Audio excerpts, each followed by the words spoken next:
Welcome to part 3 of our discussion of the Nephilim, and y'all already know the drill. TikTok, this is for entertainment purposes only. Before we get into this, I just want to mention how crazy it is to me. It's sad too, of course, but it's crazy to me to watch how many in the church just refuse to believe what the Bible clearly tells us. And it's sad because when you understand, when you see this reality, this truth about our world, it changes how you view literally everything. It changes how you view the world that we live in now. You start to see things that you didn't before. It changes your view of history. You understand things a little from a different angle, a little more clearly.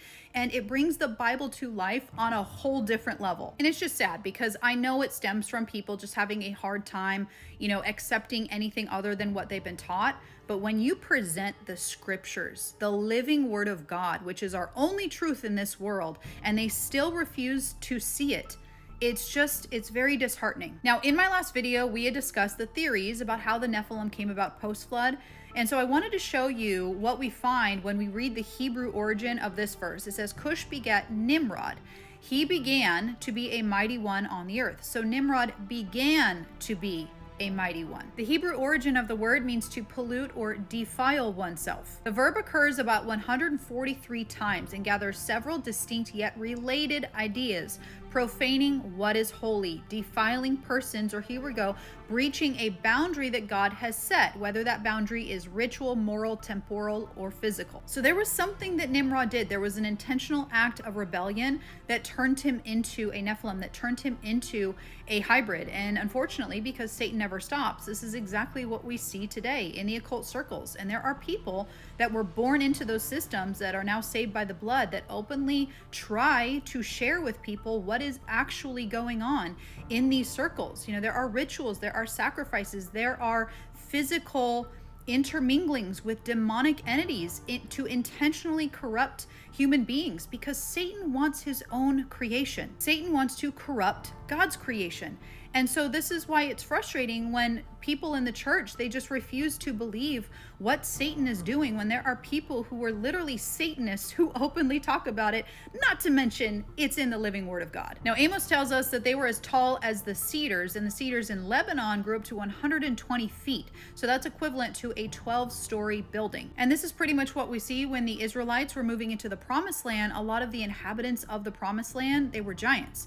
And so this is why God instructed the Israelites to completely wipe them out, unalive everybody, because he was trying to eliminate the seed of Satan. But if you don't understand the spiritual aspect of what happened before the flood, you're going to miss that, and you're going to think that God has no respect for life and he just wants a massacre. At the top, verse 28, but the people who live there are powerful, and the cities are fortified and very large. We even saw descendants of Anak there. I think that has something to do with the Anunnaki.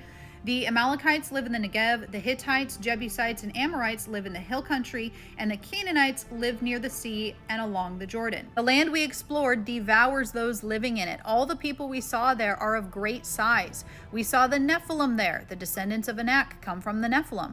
We seemed like grasshoppers in our own eyes, and we looked the same to them. That time Joshua went and destroyed the Anakites from the hill country. No Anakites were left in Israelite territory. Only in Gaza, Gath, and Ashdod did any survive. Who do we know from Gath? Goliath, a champion named Goliath, who was from Gath, came out of the Philistine camp. We also have Og, king of Bashan, who was the last of the Rephites. His bed was decorated with iron and was more than 9 cubits long and 4 cubits wide. Now, this is where it gets interesting, because I was wondering how soon after the flood did the animal hybrid stuff start again, because y'all, we know it goes on today. There are stuff being made, there are things being made, in laboratories using the original bloodline to bring back these things that will be released during the tribulation. So I was wondering, how soon did Satan start again with that kind of mutation? So here we read about how Abraham is burying his wife Sarah, and he's having exchanges with the Hittites. When we look up the carvings of the Hittites,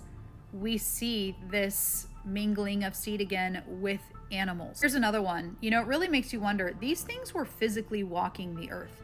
And for people who doubt, if we see one civilization with these carvings, and that's like, we kind of wonder what they were smoking, right? When a few civilizations have these carvings, and yeah, that's kind of odd, but still they could have been, on something. But when hundreds of civilizations all over this earth have carvings of these entities, then it really makes you wonder. You have to come to the conclusion that these things existed. And if they existed then, when did they stop walking the earth? Or did they stop walking the earth? Could their abilities have just changed where they now conceal themselves? Another aspect that I touched on is the advanced technology during biblical times. And of course, you and I were taught that everything was just hand and chisel. But this is a temple in India, and I don't think that they built this using hand and chisel. It's from the 8th century. It was carved from a single rock from the top down. And guess what? There's also no evidence anywhere near this temple of the rock that was carved out. There are no piles, there are no mounds of rock anywhere near. So I'm going to guess this was done using laser technology. If anybody believes that this was done using simply just hand and chisel and no advanced technology, they're out of their minds. A way more recent story of a giant is the Kandahar giant from Afghanistan. I believe it was from 2005. Y'all can go look this up yourself. You can find the interview with one of the soldiers that helped take this thing down. He, of course, they, disguise his voice, don't show his face, but he had 2 rows of teeth, 6 fingers, 6 toes, and they took him down successfully after he unfortunately took out a soldier. But they put him on a plane, and I took him to an undisclosed location, of course. But there's evidence they are walking the earth today, y'all. Now, I'm just going to touch on this because I only recently found this out myself, so I need to do a lot more research. But I found out that Gog and Magog were actual giants. And they have a parade in the UK for them today that was founded by the same person that all the presidents are related to, that signed the Magna Carta. Yeah, he put together a parade for these 2 giants. And so my interpretation of the Ezekiel 38-39 war has changed a bit. According to legend or myth, Brutus of Troy is credited to founding London. Now, when he went into the land originally, apparently Gog and Magog, the giants, were there inhabiting the land. In the lore surrounding Brutus, he encounters the giants Gog and Magog. These figures represent the primal forces of chaos and resistance that stood against Brutus and his followers. According to the legends, Gog and Magog were formidable opponents, giants who terrorized the land before being defeated by Brutus and his troops. What's also interesting about this is Alexander the Great apparently built the Great Wall of China to keep Gog and Magog out. And y'all know TV and movies tell us everything, even commercials. There's a Geico commercial, go watch it.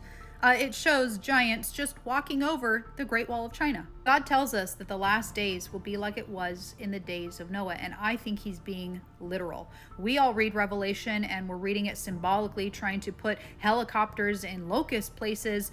And when we read about this 200 million horseman army, let's read the description. It says, "And the heads of the horses were like the heads of lions, and out of their mouths came fire, smoke, and brimstone, for their tails are like serpents having heads, and with them they do harm." Well, here's the myth of the chimera. A fearsome creature, in Greek mythology, of course, is often depicted as a composite of various animals: a lion's head, a goat's body, and a serpent's tail, breathing fire. I've seen physical beings that are definitely not like our animals up here come out of these spaces from inside the earth. I've seen in deep underground military bases dogmen, like you would kind of describe them, some more humanized. And I think a lot of those were experimentation and genetic splicing. I think a lot of that was gene editing stuff that I've seen. But I do believe that some of these things are holdovers from the old days. They're the last of their kinds, and they've been breeding them, right? And I believe that that's the stuff that's prophesied that's going to come back out and cause the hearts of men to stop for fear of looking after these things that are coming up on the earth.